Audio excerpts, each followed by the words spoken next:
Assalamualaikum warahmatullahi wabarakatuh. Kembali berjumpa bersama saya Cahya Ici di program Siak Sehat, dan kali ini kita akan membahas tentang ortopedi dan permasalahannya yang akan kita bahas bersama dokter spesialis ortopedi dan traumatologi di Rumah Sakit Umum Daerah Tengku Rafian Kabupaten Siak, Dr. Rahmat Rian, spesialis ortopedi dan traumatologi. Nah, setelah masa pandemi berlalu, aktivitas di luar rumah mulai dilakukan banyak orang seperti berolahraga, bersepeda, berlari, ataupun juga yang lainnya. Bahkan hiruk-pikuk di jalan raya pun juga mulai ramai yang rentan akan insiden atau kecelakaan. Nah, ini mungkin nauzubillah min zalik ini akan menyebabkan terjadinya patah tulang. Nah, tentunya kejadian seperti itu salah satu permasalahan ortopedi yang harus ditangani dengan baik. Kita akan bahas bersama dokter spesialis ortopedi dan traumatologi, Dr. Rahmat Rian, sesaat lagi.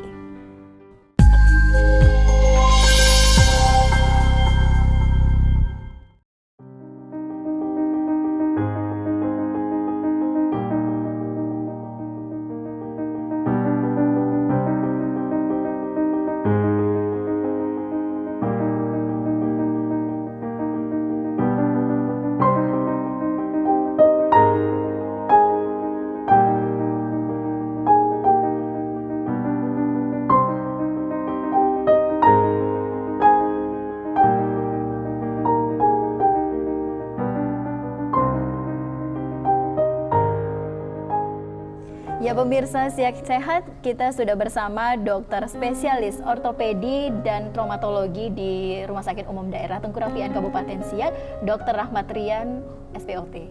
Apa kabar, Dok? Alhamdulillah baik. Mbak Ici sendiri gimana? Oke, baik nih, Dok. Alhamdulillah. Alhamdulillah. Masa pandemi sudah berlalu ya, Dok ya. Ya. Mudah-mudahan kita dalam keadaan sehat juga ya. Amin, amin, amin. Oke. Nah, Dok, bicara masalah ortopedi nih. Ortopedi baru nih ya, Dok, ada di Rumah Sakit Umum Daerah Kabupaten Siak ini, Dok. Iya. Kita boleh tahu dulu nih, Dok, apa sih ortopedi itu, Dok? Iya. Terima kasih kesempatan yang diberikan untuk saya. Mungkin kalau untuk di luar Siak, mungkin pelayanan ortopedi kan sudah lama berjalan. Mungkin di beberapa waktu yang lalu di Kabupaten Siak juga sudah pernah ada dokter ortopedi, namun tidak lama. Nah, alhamdulillah sekarang kita udah ada di Siak. Mungkin banyak masyarakat ataupun rekan-rekan kita di sini juga sebenarnya apa sih ortopedi itu, dan mungkin beberapa dari kita juga belum tahu batasnya antara ortopedi dan bedah. Kadang untuk menentukan kasus ini, kasus ortopedi atau kasus bedah juga masih bingung. Nah, sebenarnya kalau secara histori itu ortopedi itu sudah ada dari zaman dahulu. Seperti kita tahu kalau zaman dahulu itu sendiri kan zaman Ibnu Sina dan lain-lain itu udah ada amputasi dan lain-lain sebagainya. Namun istilah ortopedi itu baru keluar tahun 1741 saat itu Sir Nicholas Andri dia mengeluarkan istilah ortopedi. Diambil dari kata orto dan pedi. Orto artinya lurus, pedi artinya anak-anak. Oh, jadi ortopedi historisnya itu dari sana. Okay. Jadi beliau mengeluarkan buku, judulnya itu secara saya lupa tepat judulnya, nama judulnya. Cuma di situ mengatakan bahwa di dalam buku itu ortopedi itu adalah seni untuk mencegah atau mengkoreksi kelainan bentuk tulang pada anak. Ya, justru pada awalnya itu pada kasus-kasus anak-anak. Kalau menurut dari American Academy Orthopedic Surgery, itu ortopedi merupakan salah satu spesialisasi kedokteran di mana dia bergerak untuk menginvestigasi penyakit dan kelainan serta memperbaiki bentuk dan fungsi dari alat gerak. Alat gerak itu kalau kita biasa sebut ekstremitas. Kemudian termasuk di dalamnya struktur-struktur yang berkaitan. Di sini bisa kita ini istilahkan termasuk di dalamnya adalah tulang belakang. Tidak termasuk di antaranya tulang tengkorak dan tulang iga. Karena kalau tulang tengkorak dan tulang iga tidak termasuk dari ekstremitas dan alat gerak. Jadi kita ortopedi itu lebih berfokus pada sistem lokomotor atau sistem gerak. Nah, dalam definisi itu juga ditetapkan bahwa ortopedi tidak hanya sebagai bidang yang mengkhususkan diri di bidang bedah. Dia juga terlibat di penanganan secara medis dan secara fisikal. Fisikal ini kita kalau zaman dahulu kita fisioterapi lah kalau sekarangnya. Nah, dengan berkembangnya waktu, makin banyak cabang kedokteran, termasuk saat ini kita di Kabupaten Siak juga sudah punya spesialis untuk menangani kasus-kasus fisioterapi, yaitu SPKFR. Jadi kita banyak terbantu juga nanti sama rekan yang di SPKFR. Nah, untuk ortopedi ini cakupannya apa saja nih dok, ortopedi ini? Ya, seperti yang saya sampaikan tadi bahwa ortopedi itu bidangnya adalah yang berkaitan dengan alat gerak, sistem lokomotor, di mana kalau kita lihat kita punya alat gerak tangan, kaki, kiri kanan, dan semuanya juga terkait secara langsung dengan tulang belakang, di mana saraf yang lewat di tulang belakang itu kalau terganggu alat gerak alat gerak kita juga nggak bisa tersarapi dengan baik dan tidak bisa mengalami gangguan, apakah lumpuh ataukah mati rasa. Okay. Untuk pasiennya sendiri biasanya dari anak-anak, orang tua, mungkin bisa seperti apa nih? Contohnya nih dok? Ya, sepanjang perkembangan dari ortopedi itu selain ortopedi general, kita juga sudah berkembang menjadi sub-sub spesialisasi. Dan sepengetahuan saya kita sudah hampir 7 subspesialisasi, 7 atau 8 subspesialisasi seperti pediatri, terus adult recon atau juga kita sering bilang hip dan knee, kemudian ada musculoskeletal tumor, ada sport injury, ada subtrauma, dan ada upper extremity and microsurgery. Jadi itu kasusnya juga tidak hanya melulu tentang trauma. Jadi kalau pada kasus pediatri misalnya, kita sering mungkin kalau di awam kaki pengkor, itu kan bukan trauma ya. Nah kita juga, seperti yang saya bilang tadi itu dari asalnya orto dan pedi itu biasanya asalnya itu dari pediatri anak-anak gitu. Anak-anak dia anak-anak berarti ya, jadi ya? Jadi di situ kita menangani kaki pengkor, terus ada skoliosis tulang belakangnya yang bengkok, dan ada juga kelainan perkembangan di tulang panggul, itu untuk anak-anak. Kalau tumor tulang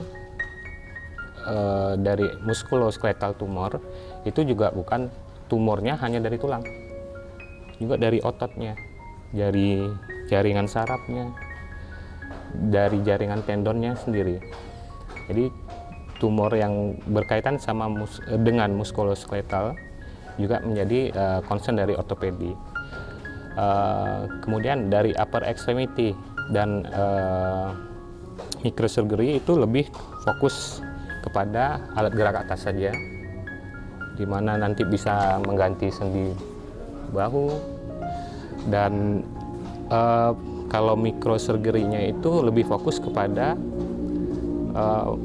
operasi yang lebih halus. Seperti kalau misalnya ada tulang yang tidak bisa tertutup oleh kulit, akan dicarikan cara bagaimana menutupnya, ya, yang biasa kita sebut dengan skin coverage gitu. Dan saya kira masih banyak ya, adult recon itu paling sering kita dengar, mungkin ada istilah ganti sendi panggul, ganti sendi lutut. Dan mungkin setelah itu selain penggantian sendi, jadi ada masalah di tulang panggul, bisa diatasi oleh subspesialis hip dan knee dan adult reconstruction. Untuk anak-anak nih dok, tadi kan ada pediatri itu, penanganannya seperti apa nih dok untuk anak-anak sendiri nih? Oke. Penanganan pada kasus anak itu tergantung memang pada kasusnya. Pada kasus-kasus yang datang dengan lebih awal, mungkin kita bisa melakukan tindakan-tindakan yang lebih konservatif, dan biasanya juga hasilnya lebih baik dibandingkan kita langsung melakukan tindakan operatif pada anak-anak. Karena pada anak-anak sendiri proses penyembuhan, proses penyesuaiannya lebih baik. Sehingga kalau kita misalnya ambil contoh kaki pengkor, nah cukup dengan melakukan pengegipan secara serial, itu akan memiliki hasil malah lebih bagus dari hasil operasi. Oke, seperti terapi begitu ya dok? Ya, mungkin lebih ke serial case ya. Kalau untuk fisioterapi nanti lain lagi. Biasanya setelah tindakan, karena lama tidak bergerak, butuh penyesuaian lagi, nanti larinya ke fisioterapi. Oke, siap. Nah kalau untuk orang dewasa nih atau orang tua nih, biasanya ada nih dok, sakit tulang apa gitu, itu bagaimana?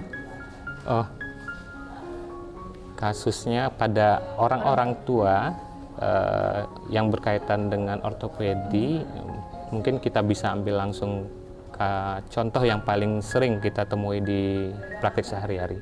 Itu adalah istilahnya pengapuran sendi. Nah, dari pengapuran sendi ini, karena memang proses degenerasi ya, faktor umur, di mana terjadi kerusakan progresif dari sendi. Yang paling sering itu kita memang sendi panggul dan sendi lutut. Nah, itu kalau misalnya grade-nya masih rendah, itu bisa kita lakukan dengan obat-obatan, dan bila tidak, mungkin bisa kita lakukan injeksi dengan zat-zat khusus yang memang tujuannya untuk mempertahankan permukaan sendinya. Nah, bila tidak bisa lagi atau karena grade dari pengapuran sendinya sudah terlalu tinggi, maka kita butuh melakukan operasi khusus yang cukup besar, ya istilahnya pergantian sendi. Kalau di istilah kedokterannya itu adalah artroplasti. Nah, artroplasti itu memang akhir-akhir ini memang menjadi operasi abad ini istilahnya, karena memiliki hasil yang tujuannya, goal dari operasinya sangat baik sekali. Dimana kalau pada pasien sebelumnya nyerinya itu tidak bisa diapa-apakan lagi karena tulang rawan sendinya sudah rusak, bergerak sedikit sakit. Nah, setelah dioperasi sakitnya berkurang secara signifikan tanpa meminum obat secara rutin. Oke, itu bisa ditangani di sini dok? Kalau yang sampai saat ini kita belum bisa melakukannya. Nanti ke depan mungkin ke depan. Nah, tadi ada juga olahraga ya dok ya, insiden dalam olahraga ya. Terjadi di tulang, misalnya kita bersepeda atau berlari begitu dok ya. Itu bagaimana dok? Tapi jangan dijawab dulu dok, nanti kita akan lanjutkan pemirsa Siak Sehat usai jeda berikut.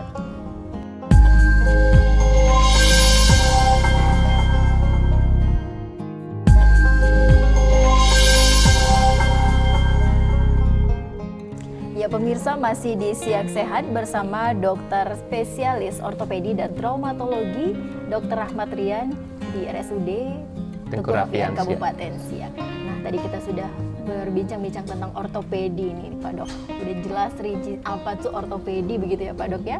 Cakupannya apa saja nih? Anak-anak, orang tua gitu kan. Ada tumor. Iya begitu. Penyakit apa aja yang menyertai itu penyakit untuk tulang ini dok, ortopedi sendiri. Nah tadi juga kita ada bahas tentang olahraga, insiden atau terjadinya pas ketika olahraga nih dok, untuk ortopedi ini. Seperti apa itu dok? Oke, memang untuk bidang olahraga sendiri kejadian yang paling sering itu adalah putusnya ligamen. Yang kita ambil contoh misalnya sepak bola. Kasus sepak bola itu yang paling sering adalah kita bilang ruptur dari ACL, di mana itu nanti saat terjadinya olahraga dan terjadi posisi kaki lututnya mendadak posisi yang tidak seharusnya sehingga terjadi robekan di ligamen. Nah, kedepannya ini pada kasus seperti ini akan terjadi instabilitas dari lututnya. Nah, berarti kan ini bukan tulang. Nah, begitu. Jadi yang selama ini yang di dalam pikiran masyarakat itu ortopedi itu dokter tulang atau dokter bedah tulang, padahal bukan bedah. Bukan hanya bedah, ada fisioterapinya, ada bedahnya, dan ada pengobatan secara medisnya. Oke. Ya. Nah, biasanya nih Pak Dok, masyarakat juga kan ketika berolahraga atau berlari, bersepeda begitu kan, katanya patah tulang juga nih dok. Nah, misalnya gitu terjadi apa keselio atau patah tulang seperti itu, bagaimana tuh dok? Oke. Begitu terjadi suatu cedera atau kecelakaan, nah, itu kita bisa memastikan kalau dengan mudah kalau terjadinya patah tulang. Kita bisa lihat dari bentuk ekstremitas atau lengan atau kakinya, apakah membengkok di posisi yang nggak seharusnya, ataukah misalnya kakinya memendek sebelah, atau terpuntir di tempat yang nggak seharusnya. Nah, itu kemungkinan terjadi patah tulang. Nah, yang susah kita membedakan adalah antara patah tulang yang sebagian atau yang dibilang retak dengan keseleo. Nah, itu kita butuh pemeriksaan yang lebih lanjut. Setelah kita curiga ini kemungkinan bisa jadi cedera atau cuma sekedar skeleo, kita harus melakukan pemeriksaan lebih lanjut. Nah, di situ kita butuh pemeriksaan ronsen. Nah, dari ronsen kita bisa melihat bila dari pemeriksaan ronsen dan radiologinya tulangnya terlihat baik-baik saja, bisa dipastikan itu dari masalah jaringan lunaknya. Nah, itu keseleo. Nah, berarti ada perbedaan ya dok ya, patah tulang itu seperti apa, retak itu seperti apa. Jadi tidak hanya itu ketika cedera, itu patah tulang, tidak ya dok ya? Tidak harus. Bisa jadi karena jaringan lunaknya. Nah, berarti harus memang pemeriksaan lebih lanjut di dokter ortopedi. Benar. Nah, ini ujuk-ujuk kalau seandainya terjadi patah tulang yang tidak komplit, yang kita bilang retak tadi, diurut. Nah, begitu diurut ternyata patah yang sebagian jadi patah full, jadi komplit. Nah, itu kenapa kalau kita tidak menyarankan kalau belum bisa kita pastikan bahwa itu patah atau skeleo, diurut. Jadi kita harus pastikan dulu ini tidak ada patah, oke. Tapi kalau seandainya ada patah, diurut, ya makin memperberat kondisi pasien. Oke. Kenapa nih dok tidak boleh diurut? Kan biasanya di masyarakat ini begitu patah insiden atau cedera itu terjadi, langsung dia biasanya, wah kita pergi nih ke tukang urut aja deh, gitu kan. Bagaimana itu dok? Seharusnya seperti apa penanganannya? Penanganan awalnya ya. Begitu terjadi patah tulang yang jelas, misalnya ada patah misalnya di tulang bawah dan terjadi kelihatan kan bengkok dan bergerak-gerak, ya, nggak di posisi yang seharusnya. Nah, yang pertama kita lakukan adalah mengembalikan posisinya seperti senormal mungkin dan kita tahan dengan alat bantu yang namanya spalak atau splint, dan kita pertahankan di dua sendi supaya bagian patahnya itu tidak bergerak-gerak. Bisa kita bayangkan patah tulang itu kan tulang patah dua, ujung-ujung tulang itu runcing. Nah, kalau diurut atau misalnya tidak kita jaga atau kita istirahatkan kakinya dengan posisi diam, ujung yang runcing itu akan mencederai jaringan di sekitarnya. Nah, di sekitarnya itu ada otot, ada pembuluh darah, ada saraf. Nah, kalau pembuluh darahnya kena, aliran ke bawahnya bisa selesai, menghitam dan ujung-ujungnya amputasi. Nah, itu yang banyak kejadian di masyarakat. Begitu ada patah, malah diurut.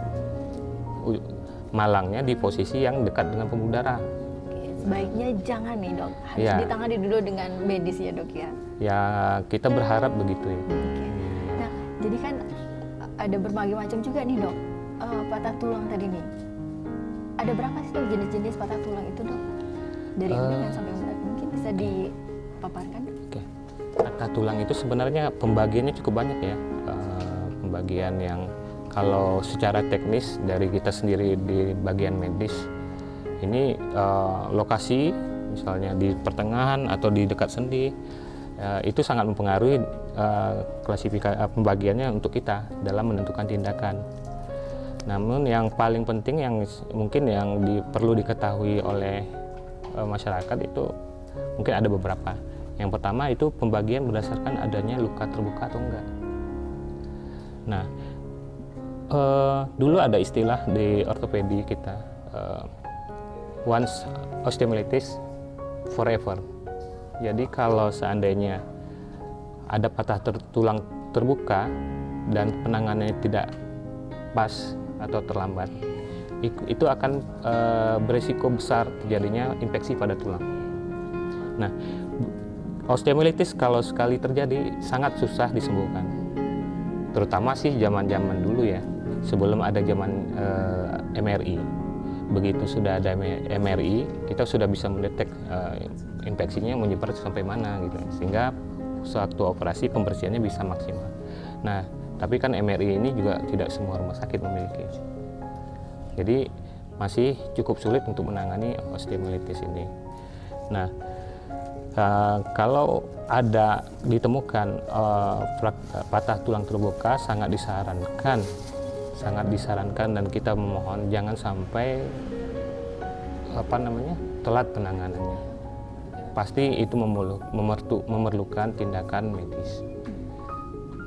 Jangan sampai datang ke kita sudah telat, sudah infeksi berat, dan ujung-ujungnya sangat mohon maaf bisa sampai amputasi. Oh, jadi harus segera memang kalau patah tulang ini ya dok ya? Iya, terutama yang tulang terbuka.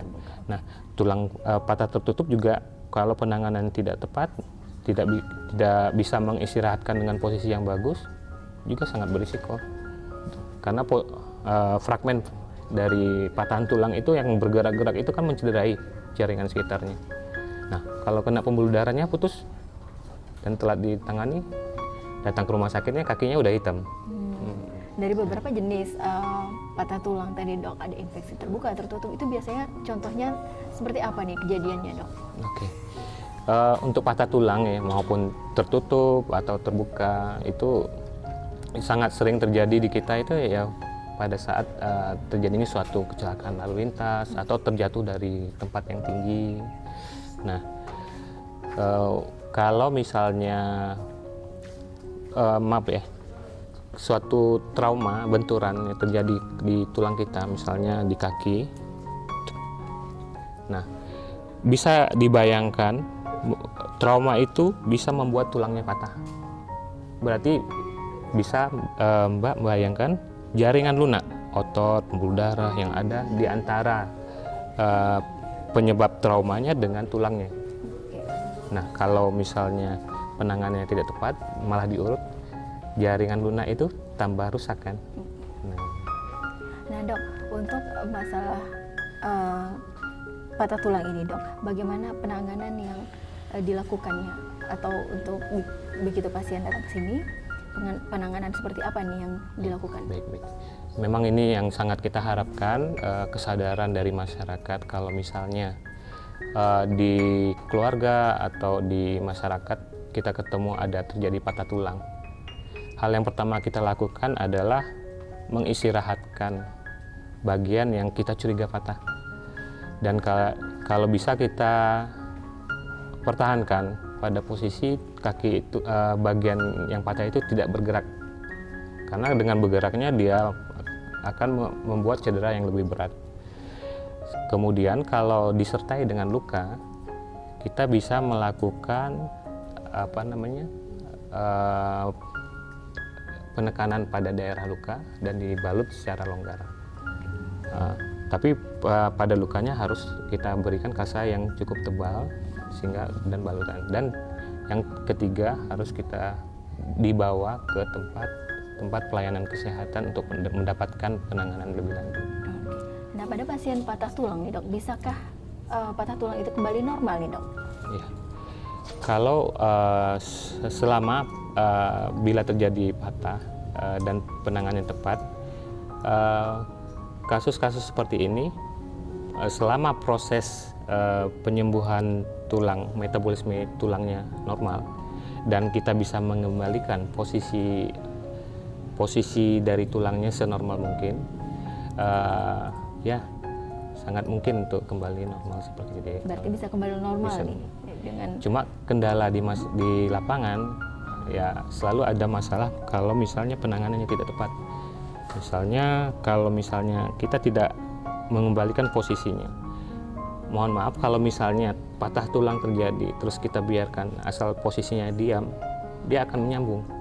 Cuma masalahnya menyambungnya lurus apa tidak. Oh, gitu. Berarti tetap harus ditangani juga serius ya. Iya.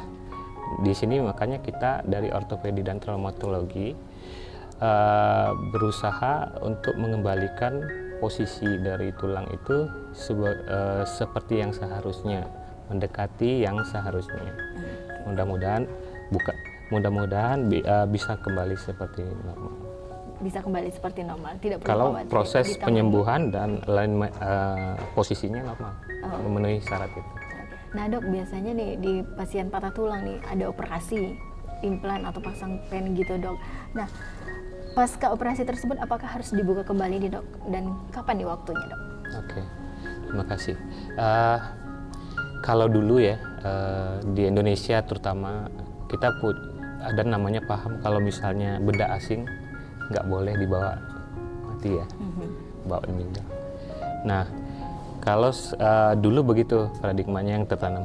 Sebenarnya saat ini kalau untuk dari secara medisnya, kalau kita memasang implan di tempat yang istilahnya di lower extremity di mana kita membutuhkan sebagai tempat tumpuan berat badan, itu kita sarankan nanti dilepas. Karena kenapa? Begitu implan itu masih terpasang, berarti kan ada skrup yang lewat di tulang. Nah, dengan adanya tulang yang tidak penuh karena adanya skrup itu kekuatan tulang tidak bisa maksimal. Makanya untuk tulang paha, tulang betis itu kita sangat sarankan untuk melepas setelah 1-2 tahun. Oke.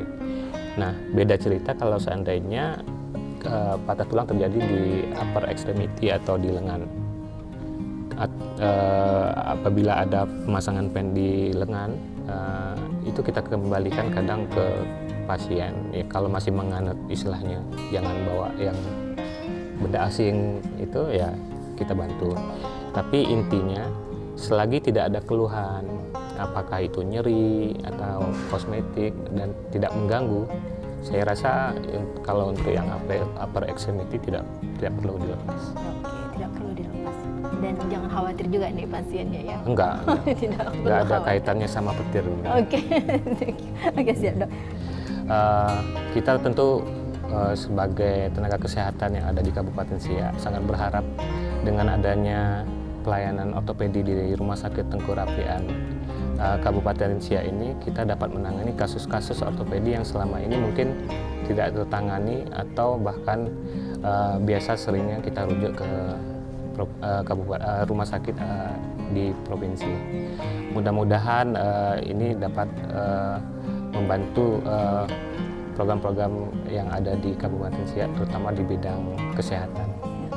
Ya, terima kasih dokter bincang-bincang kita hari ini tentang ortopedi dan juga tentang patah tulang ya dok ya, Iya, pelayanan yang ada di rumah sakit. terima kasih kembali. Semoga sehat selalu nih dok. Iya. Ya, pemirsa Siak Televisi, demikian bincang-bincang kita bersama dokter spesialis ortopedi dan traumatologi Rumah Sakit Umum Daerah Tengku Rafian Kabupaten Siak bersama Dr. Rahmat Rian. Saya Cahya Ici beserta kerabat kerja yang bertugas mengucapkan terima kasih atas kebersamaan Anda. Sampai jumpa dan wassalamualaikum warahmatullahi wabarakatuh.